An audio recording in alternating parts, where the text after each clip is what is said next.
मसीह यस्सु के कादरोजीब नाम में आप सबकी सलामती हो। आप में से जिन अजीजों के पास बाइबल मुकद्दस मौजूद है, मैं गुजारिश करूंगी अपनी बाइबल मुकद्दस को मेरे साथ जरूर खोलें और निकालें। दूसरी तवारीख की किताब उसके चौथे बाब को हम सब मिलकर पढ़ेंगे। सो खुदावन के कलाम में यूं लिखा है और उसने पीतल का एक मज़बा बनाया, उसकी लंबाई 20 हाथ और चौड़ाई 20 हाथ और ऊंचाई 10 हाथ थी। और उसने एक ढाला हुआ बड़ा हौज बनाया जो एक किनारा से दूसरे किनारा तक 10 हाथ था। वो गोल था और उसकी ऊंचाई 5 हाथ थी और उसका घेर 30 हाथ के नाप का था। और उसके नीचे बैलों की सूरतें और उसके गिरदा गिर्द 10-10 हाथ तक थी और उस बड़े हौज को चारों तरफ से घेरे हुए थी। ये बैल 2 कतारों में थे और उसी के साथ डाले गए थे। और वो 12 बैलों पर धरा हुआ था, 3 का रुख शमाल की तरफ और 3 का रुख मगरिब की तरफ और 3 का रुख जनूब की तरफ और 3 का रुख मशरिक की तरफ था। और वो बड़ा हौज उनके ऊपर था और उन सब के पिछले अज़ा अंदर के रुख थे। उसकी मोटाई 4 उंगल की थी और उसका किनारा प्याले के किनारे की तरह और सोसन के फूल से मुशाबा था। उसमें 3000 बत की समाई थी। और उसने 10 हौज भी बनाए और 5 दाहिनी और 5 बाईं तरफ रखे, ताकि उनमें सोख्तनी कुर्बानी की चीजें धोई जाएं। उनमें वो उन ही चीजों को धोते थे, पर वो बड़ा हौज काहिनों के नहाने के लिए था। और उसने सोने के 10 क्षमादान उस हुक्म के मुआफिक बनाए जो उनके बारे में मिला था। उसने उनको हैकल में 5 दाहिनी और 5 बाईं तरफ रखा। और उसने 10 मेजें भी बनाई और उनको हैकल में 5 दाहिनी और 5 बाईं तरफ रखा। और उसने सोने के 100 कटोरे बनाए। और उसने काहिनों का सेहन और बड़ा सेहन और उस सेहन के दरवाजों को बनाया और उनके कवाड़ों को पीतल से मंडा। और उसने उस बड़े हौज को मशरिक की तरफ दाहिने हाथ जनूबी रुख पर रखा। और हुराम ने बर्तन और बेलचे और कटोरे बनाए। सो हुराम ने उस काम को जिसे वो सुलेमान बादशाह के लिए खुदा के घर में कर रहा था तमाम किया, यानी दोनों सतून और कुरे और दोनों ताज जो उन दोनों सतूनों पर थे, और सतूनों की चोटी पर के ताजों के दोनों कुरों को ढांकने की दोनों जालियां, और दोनों जालियों के लिए 400 अनार, यानी हर जाली के लिए अनारों की 2-2 कतारें, ताकि सतूनों पर के ताजों के दोनों कुरे ढक जाएं। और उसने कुर्सियां भी बनाई और उन कुर्सियों पर हौज लगाए और एक बड़ा हौज और उसके नीचे 12 बैल और देगे, बेलचे और कांटे और उसके सब जरूफ उसके बाप हुराम ने सुलेमान बादशाह के लिए खुदावन के घर के लिए झलकते हुए पीतल के बनाए। और बादशाह ने उन सब को यरदन के मैदान में सुकात और सरीदा के दरमियान की चिकनी मिट्टी में ढाला। और सुलेमान ने ये सब जरूर इस कसरत से बनाए कि उस पीतल का वजन मालूम ना हो सका। और सुलेमान ने उन सब जरूफ को जो खुदा के घर में थे बनाया, यानी सोने की कुर्बानगाह और वो मेजें भी जिन पर नजर की रोटियां रखी जाती थी, और खालिस सोने के शमादान माँ चरागों के, ताकि वो दस्तूर के मुआफिक इल्हान गाह के आगे रोशन रहें। और सोने बल्कि कुंदन के फूल और चराग और चिमटे और गुलगेर और कटोरे और चमचे और बखूरदान खालिस सोने के, और मस्कन का मदखल यानी उसके अंदरूनी दरवाजे पाक तरीन मकाम के लिए, और घर यानी हैकल के दरवाजे सोने के थे। खुदावन के पाक कलाम पढ़े और सुने जाने पर खुदावंद की बरकत हो, खुदावंद का शुक्र हो मेरे अजीजों। खुदावंद के कलाम में से दूसरी तवारीख की किताब उसके चौथे बाब की पहली आयत से लेकर 22वीं आयत तक हमने खुदावंद के कलाम को पढ़ा है। और जैसा कि हम इन दिनों में खुदावंद के कलाम में से सीख रहे हैं, ये हवाला जात खास तौर पे जिनको अब हम सीख रहे हैं, इनको ऑलरेडी हम दूसरे सलातीन की किताब में भी डिटेल से सीख कर आ चुके हैं कि किस तरह से खुदा के लिए हैकल को बनाया गया। और इस हैकल को बनाने की ख्वाहिश दाऊद बादशाह की थी, लेकिन खुदा ने दाऊद बादशाह को नहीं बल्कि दाऊद बादशाह के बेटे सुलेमान को चुना ताकि वो खुदा की हैकल, खुदा के लिए घर बनाए जहां खुदा की प्रस्तिश की जा सके, उसकी हम्दो सना की जा सके, कुर्बानियां चढ़ाई जा सके और खास अहद के संदूक को रखा जा सके। और अहद के संदूक को पाक तरीन मकाम में रखा गया। और हम देखते हैं कि खुदा का काहिन, सरदार काहिन जो था, वही उस जगह पर जा सकता था। आज जिन चीजों के बारे में हमने रीडिंग की है, यहाँ पर हौज के बारे में जिक्र किया गया है, सेहन का जिक्र है, हैकल में रखने वाले वो सारे बर्तन, जो चीजें यूज की जाती थी, इन सारी चीजों का हमने जिक्र आज के इस चैप्टर में पढ़ा है। सो आज हम बहुत ज्यादा खुलकर डिटेल में इन चीजों पर बात नहीं करेंगे, क्योंकि हम ऑलरेडी रेगुलर बेसिस पर इसके बारे में सीख रहे हैं। और पहले हम बात कर चुके हैं, लास्ट वीक भी हमने सीखा कि खुदावंद के घर के लिए जो साजो सामान बनाया गया, वो सारा कुछ जो था वो हदिया जात के साथ सामान इकट्ठा किया गया था और खालिस सोने, चांदी और पीतल की धातों का इस्तेमाल किया गया था, ताकि खुदा के घर की सारी चीजें खालिस हों, प्योर हों और खूबसूरत हों। और सुलेमान बादशाह की, दाऊद बादशाह की यही ख्वाहिश थी कि खुदा का घर बनाया जाए, हैकल बनाई जाए, तो वो नहायत ही आलीशान दिखनी चाहिए, खूबसूरत दिखनी चाहिए।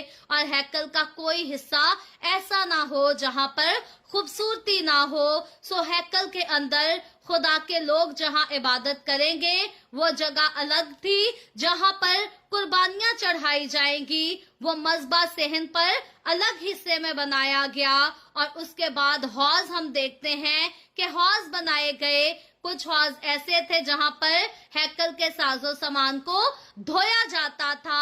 और फिर एक ऐसे हौज के बारे में हमने सीखा जहां पर खुदा का काहिन नहाया करता था, गुस्ल लिया करता था, ताकि वो अपने आप को पाक साफ कर सके। और क्योंकि हम लास्ट वीक भी इस बात को सीखते आए हैं कि अब भी खुदा के घर की अहमियत जो है वो खत्म नहीं हो गई। न्यू टेस्टामेंट की कलीसिया को यीशु मसीह ने चर्च में जाने से मना नहीं किया, बल्कि यीशु मसीह ने अपने शागिर्दों को खास कहा था कि मेरे बाद तुम मिलकर आपस में दुआ किया करना, कलाम की तलावत किया करना। और बल्कि हम पाकिशा की रस्म को, होली कम्युनियन की हम रस्म को देखें तो यीशु मसीह ने खास कहा था कि मेरी यादगारी में इस रस्म को भी करते रहना।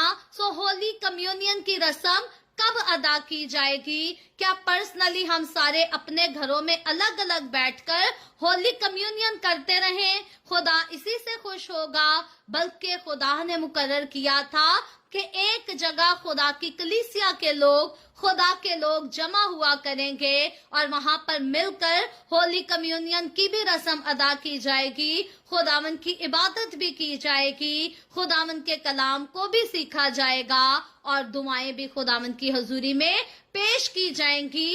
इसीलिए जब हम अमाल की किताब उसके दूसरे चैप्टर को देखते हैं तो वहां पर हम देखते हैं कि जब होली स्पिरिट नाजिल हुआ, रूहुल कुद्दस नाजिल हुआ, तो यीशु मसीह के शागिर्द अपने अपने घर के कमरे में अकेले नहीं बैठे थे, बल्कि अमाल की किताब उसके दूसरे चैप्टर में बताया गया है कि यीशु मसीह के सारे शागिर्द एक ही जगह पर जमा थे और एक ही जगह पर जमा होकर वहां दुआ कर रहे थे और खुदावंद का रूहुल कुद्दस उन पर नाजिल हुआ और वो तरह तरह की गैर जुबानें बोलने लगे।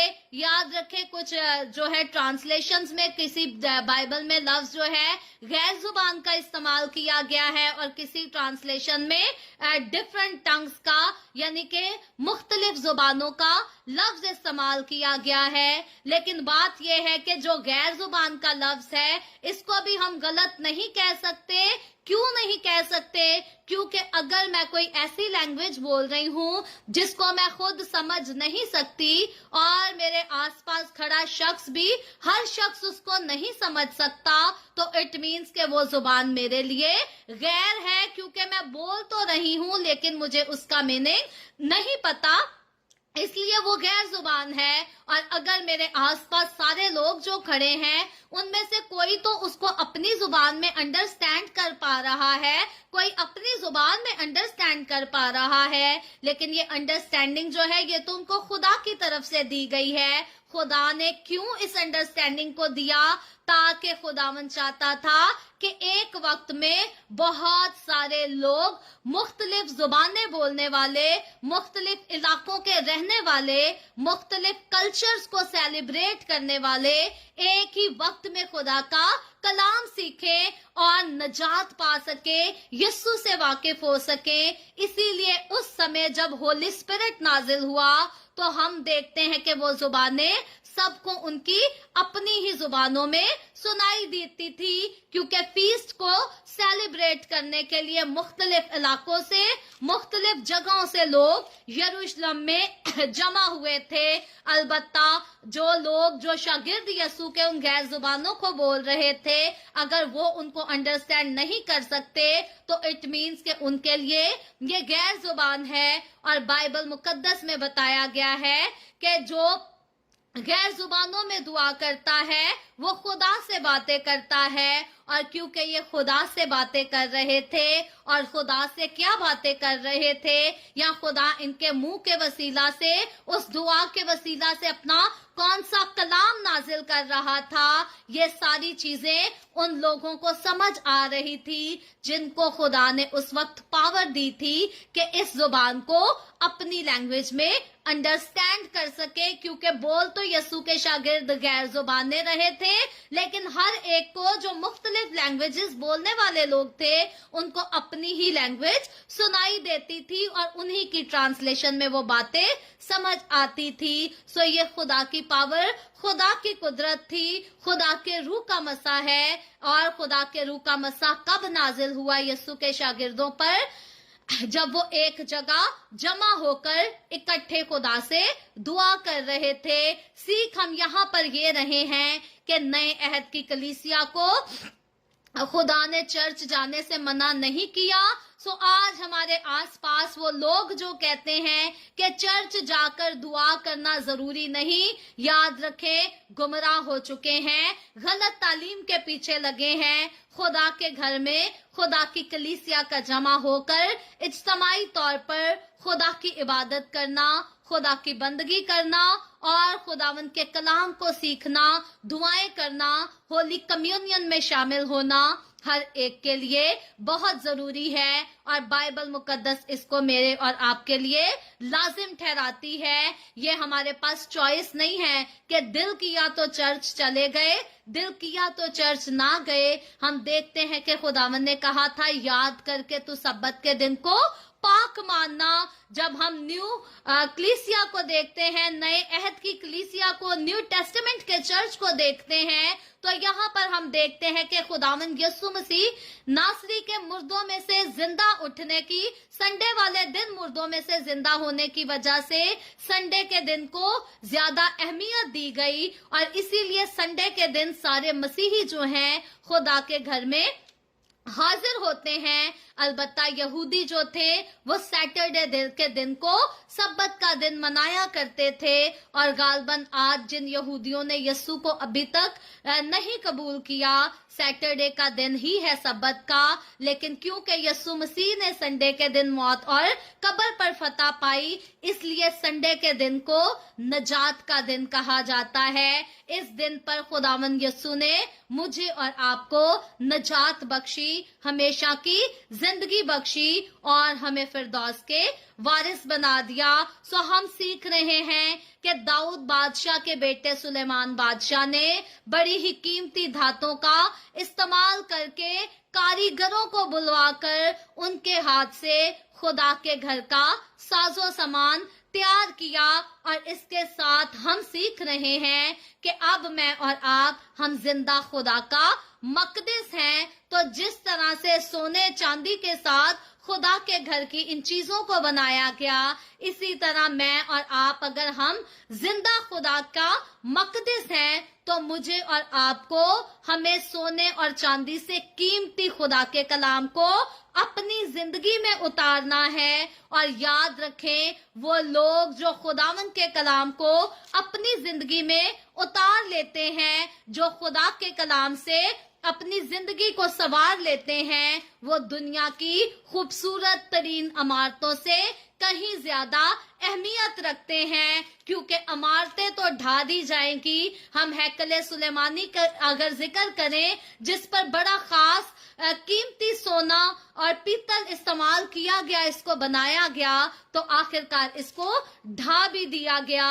दूसरी बार इस हैकल को बनाया गया, दूसरी बार फिर ढा दिया गया, तीसरी बार अब इस हैकल को बनाने की तैयारी की जा रही है। और हम देखते हैं कि इमारतें बनती हैं लेकिन कायम नहीं रहती, लेकिन हम जो जिंदा खुदा का मकदस हैं, खुदा के कलाम का वादा है कि रास्तबाज जो है ईमान से जीता रहेगा, सारे गिरते जाएंगे, वो कायम रहेगा। सो खुदावंद के कलाम से, जो कि सोने और चांदी से कहीं ज्यादा खालिस और कीमती है और ये अहमियत रखता है, ये मेरी और आपकी, हम सब की जिंदगियों को सुनहरा बना देता है। आए खुदावंद के कलाम के साथ अपनी जिंदगियों को सुधारें, अपनी जिंदगियों को ऐसा संवारें कि हमारी जिंदगियों से खुदावंद यीशु का नूर हर किसी को नजर आने वाला हो सके। और हम किस तरह से खुदा के कलाम को अपने दिल में बसा सकते और किस तरह से सोने चांदी के जेवरात की बजाय अपने आप को खुदा के कलाम से हम सजा सकते हैं, संवार सकते हैं। एक ही तरीका है, खुदावंद के कलाम से ना दाएं मुड़ना है ना बाएं मुड़ना है, बल्कि जो कुछ खुदा के कलाम में लिखा है अत्यात करके इस पर अमल करना है। और जब हम अत्यात करके इस पर अमल करेंगे तो खुदा का कलाम जो है हमें संवारता चला जाएगा, हमें निखारता चला जाएगा। और खुदावंद यीशु मसीह के वादा के मुताबिक जब हम यीशु के पास आते हैं तो वो होली स्पिरिट रूहुल कुद्स हमें इनाम में दे देता है। और जब हमें होली स्पिरिट रूहुल कुद्स इनाम में मिल जाता है तो फिर वैसे ही हम जो हैं फ्रूट ऑफ द स्पिरिट को प्रोड्यूस करना शुरू कर देते हैं। खुदावंद का कलाम जितनी गहरी जड़ पकड़ेगा उतने ही रूह के फल हमारी जिंदगी में उभर कर सामने आएंगे। और जब रूह के फल हमारी जिंदगियों में, हमारे बदनों में, हमारे चाल चलन में, हमारे बोल चाल में, किरदार में नजर आएंगे तो फिर उनके वसीला से सिर्फ हम नहीं बल्कि दुनिया बरकत पाएगी, हमारे आसपास के लोग बरकत पाएंगे और गुनाहगार जो हैं वो नजात पाएंगे। सो खुदावंद आज के कलाम के वसीला से मुझे और आपको, हम सभी को बहुत बरकत दे।